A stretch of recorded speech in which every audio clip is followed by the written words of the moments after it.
Film को एकाठी हुई देखिछंती राज्य कांग्रेस वरिष्ठ नेता माने। भुवनेश्वर एस्प्लानेड मॉल रे फिल्म देखि खुशी व्यक्त करिछंती वरिष्ठ कांग्रेस नेतृवृंद। भारतीय समाज व्यवस्थार निछक चित्र और नग्न सत्य फिल्म रे दर्शा जाइथिबार कहिछंती कांग्रेस वरिष्ठ नेता माने।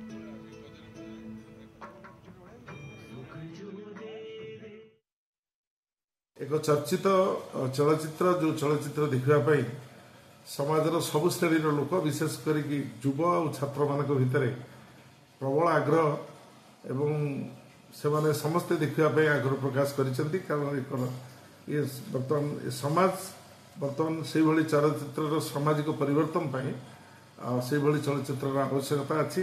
रिजल्ट बाहरला बेले पुरुष अपेक्षा महिला छात्री मानकर अधिक जो मेधा देखा देछि ता केवल तार सृष्टिकर्ता होचंदी श्रीमती सावित्रीबाई फुले एवं श्रीजुक्त ज्योतिबा फुले एमानकु मु आज दिन में प्रणाम करुछि एवं से माने ये समाज को जो शिक्षा देछंती से शिक्षा रे समस्त उद्बुद्ध होंतु। धन्यवाद।